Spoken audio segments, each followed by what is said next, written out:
Several months ago, I stumbled across a YouTube channel with footage of some very strange Minecraft alpha versions.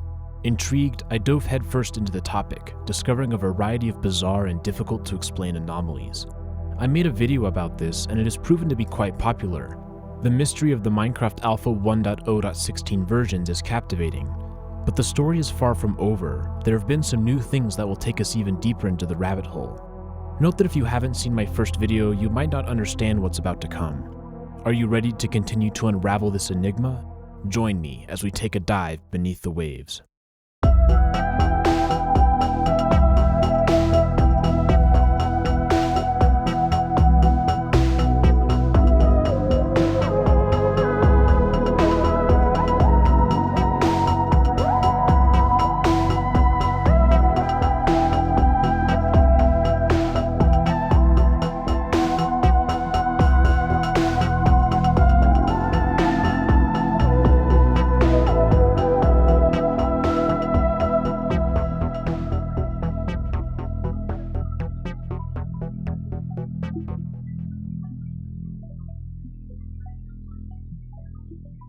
Just 4 days after my initial video, more footage surfaced on the channel.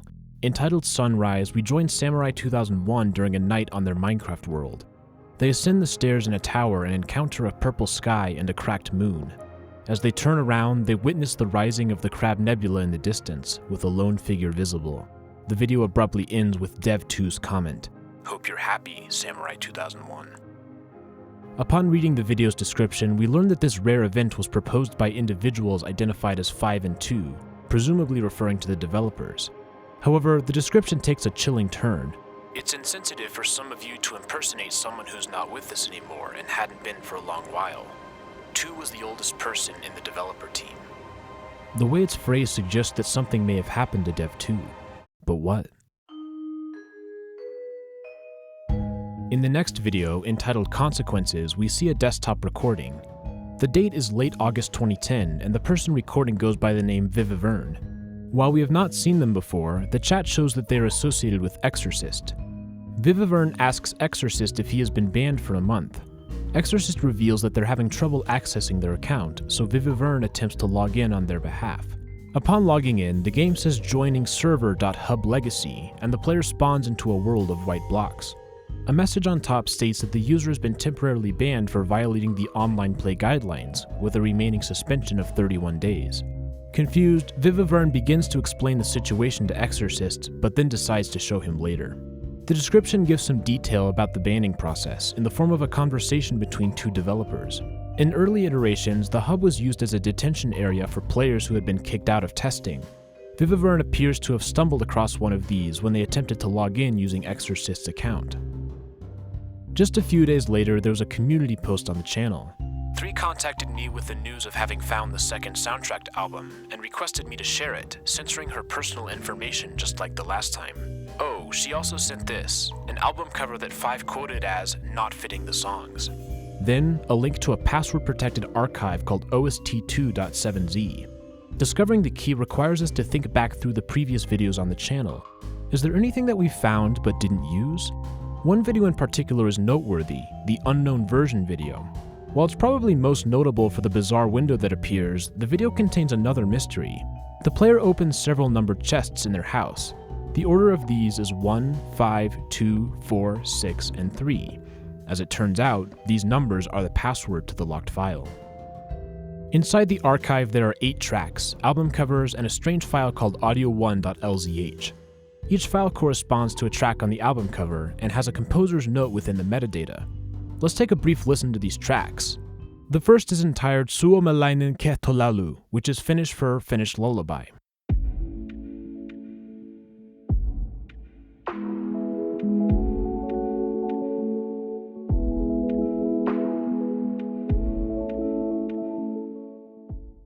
The next track was one of the first ones made for the project.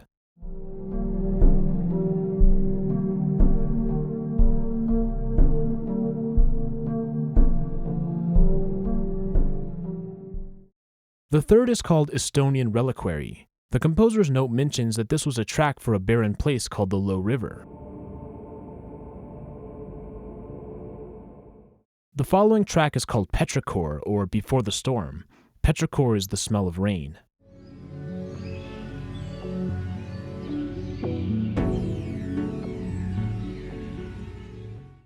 The fifth track is called Denmark.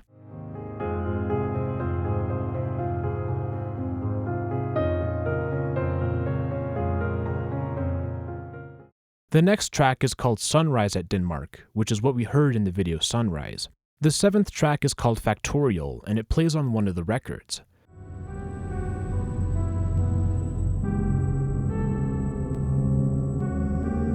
This track has an Easter egg. If we open the audio in a spectrogram, we can see the image of a giant hidden within. Finally, we have a track called Great Threat, which was supposed to be an alternative to Faux Divinity.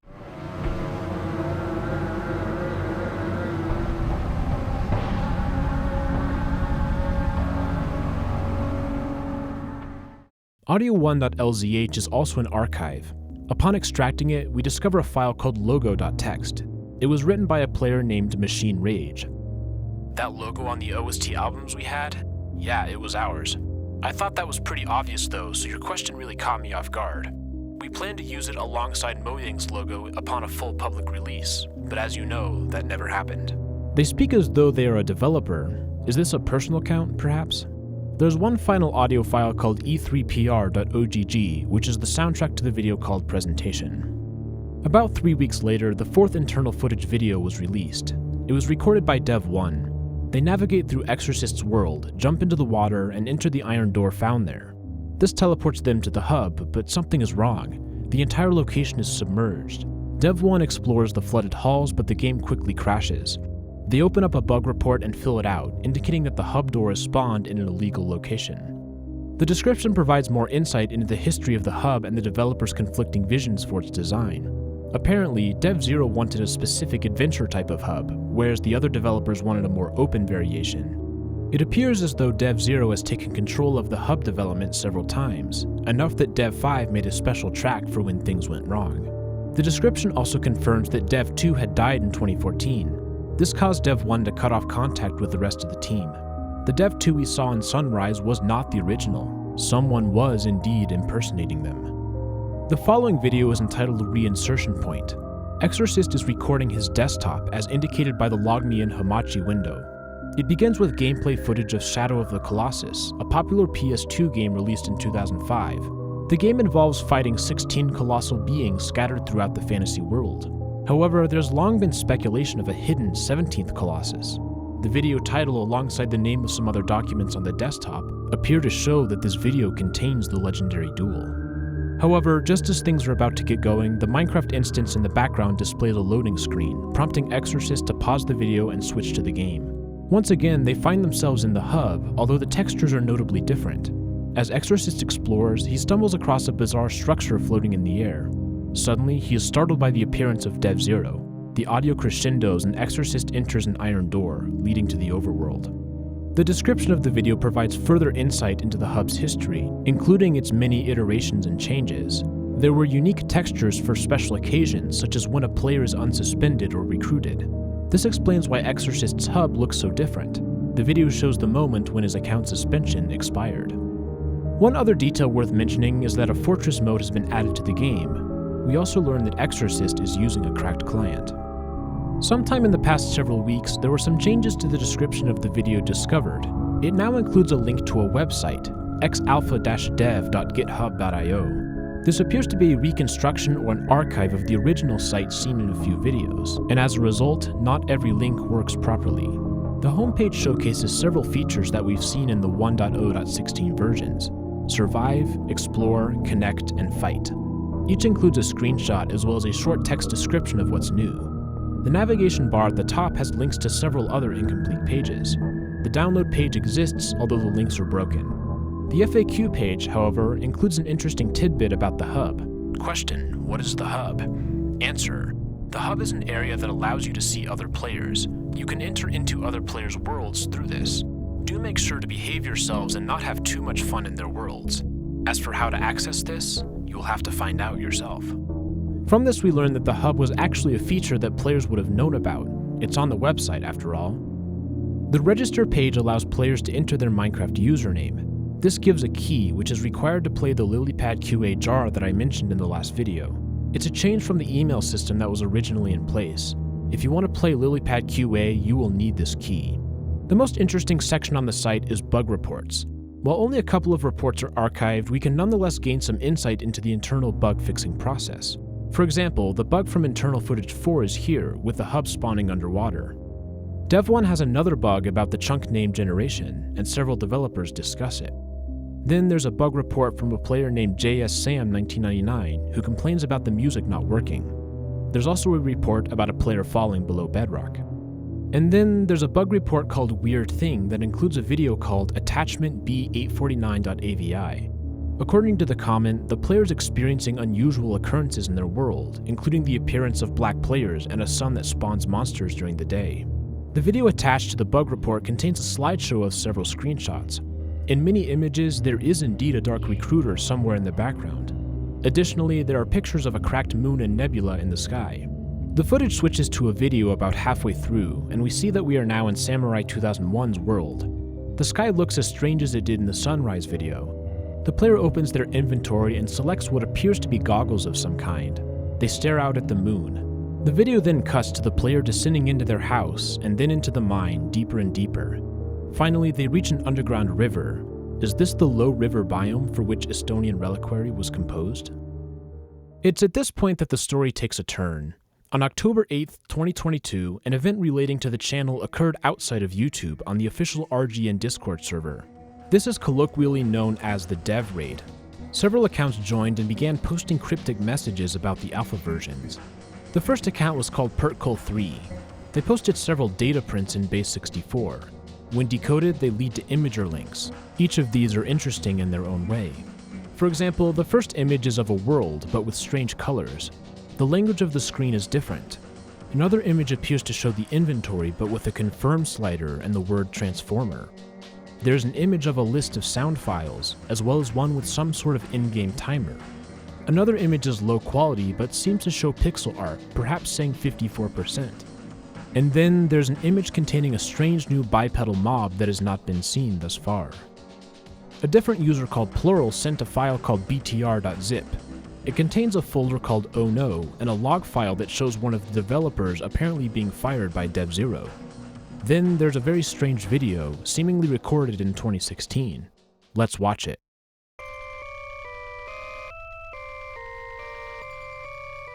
The video is nearly incomprehensible with unsettling tones and extremely harsh colors. The world appears to be very different from the versions we have seen so far. It's not clear if this is even the same game. There's also a large text box which says, "Do not private, do not." The meaning of this video has yet to be discovered by the community. Pertcol3 also uploaded an audio file called Vocal03. Let's take a listen.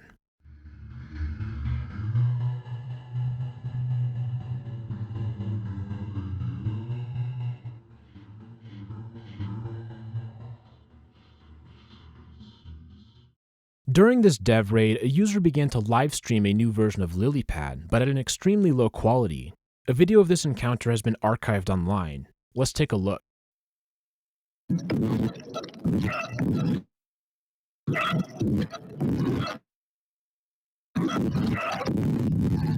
The quality is so low as to be nearly unusable. However, we do see some images that appear to have shown up in previous videos, such as the low river biome. There is also a video of some sort of timed obstacle course, as well as footage of a new crafting station. The fact that they do seem to have a working version of the game provides evidence in favor of this streamer being legitimate. The developer raid ended within the day. However, some of the accounts continued to post sporadically afterwards. One such account was BranchBot, who sent many cryptic conversations. They also provided several images that appeared to contain an encoded text. Take this example. The community was able to figure out that this was a simple substitution cipher. Each character corresponded to an English letter. It is in a script called Heiza. Upon decoding, the image reads the following. The day 100 kings woke up from their sleep, they were met by the eternal quanta fields. A stairway to heaven and above made itself present among those who claim, edit false. Look, the time is now ticking, while you wait for something else to happen, perhaps. Decoding this isn't worth it on the long run, don't you think? Another image was released that day, this one reading, "Well done." A few weeks later, a new Hyza message was received. It appears to show a freelance job application of a person named Elliot Conrad Hotwood. They say that they can make sounds. However, a comment at the end chides them for failing to complete the whole form. Then another Hyza message. "In your dreams, be faith complete. In the twilight of the night, be faith complete. In doubt and misery, be faith complete. In glory and saint divinity, be faith complete. In the grace of the shattered moon's light, be faith complete. In betrayal and blood, be faith complete. For the moon is truthful to those who worship its primal power and form." BranchBot also sent a couple of audio files.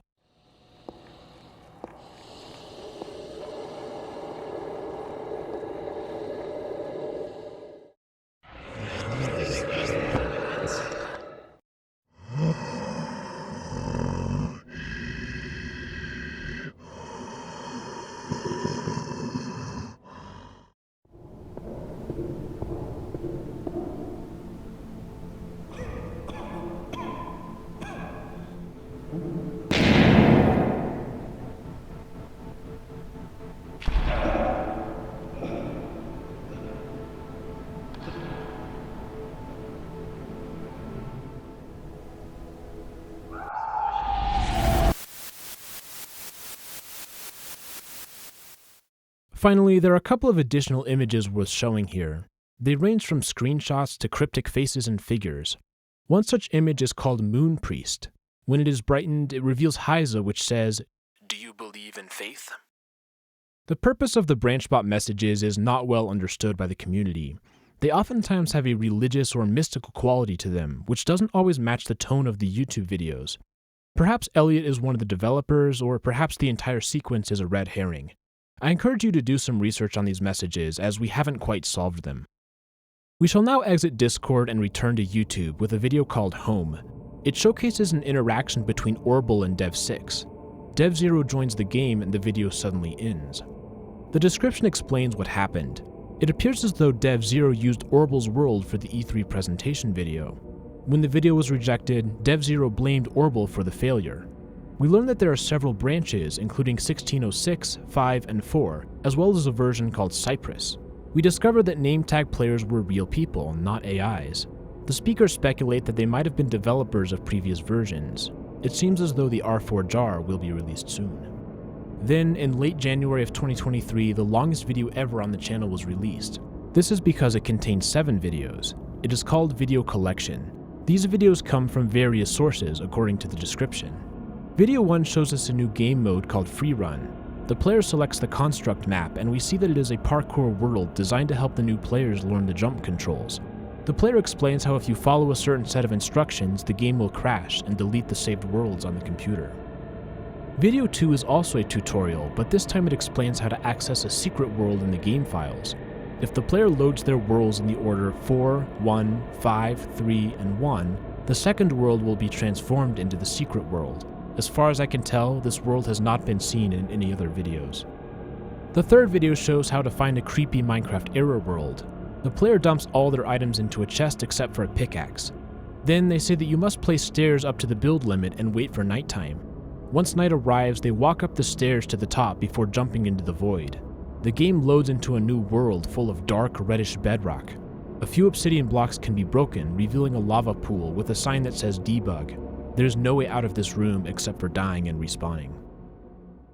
After watching the fourth video, I couldn't sleep for several days, and when I did, my dreams would be infiltrated by otherworldly nightmares. Watch this video with me at your own risk.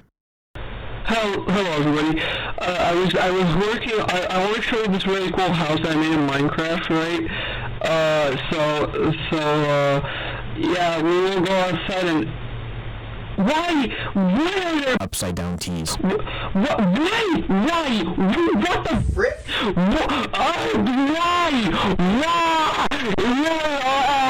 Okay, I guess we can check out the backyard then. And oh God, is that Herobrine? Oh no! It's Herobrine, it's him! No!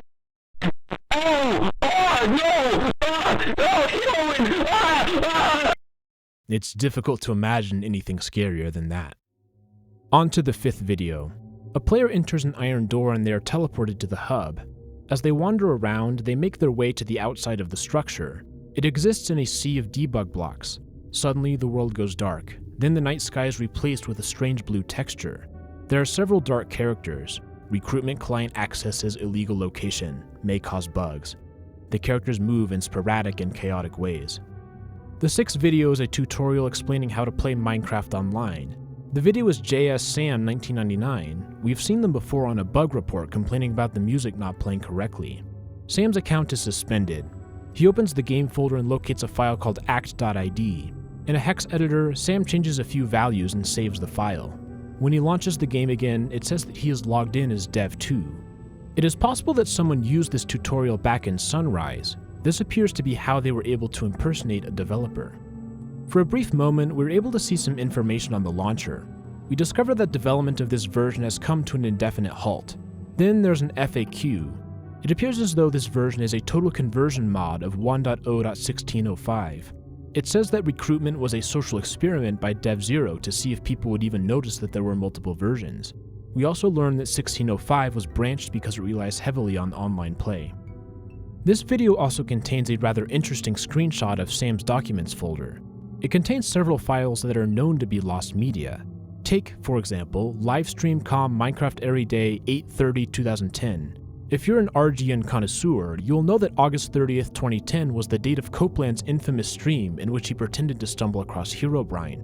That stream was thought to be lost to time, except apparently Sam has it right here. The final video in the compilation is a building tutorial containing some period-appropriate music. The video proceeds as normal, showing a pretty standard tutorial. Then there is one more thing. Such is Christmas in 2011.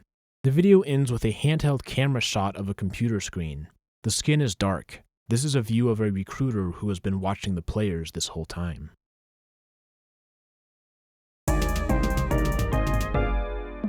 And that's pretty much where things stand today.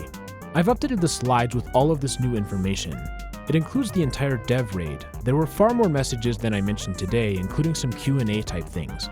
You can also watch the entire livestream if you want. I highly recommend you join my Discord server.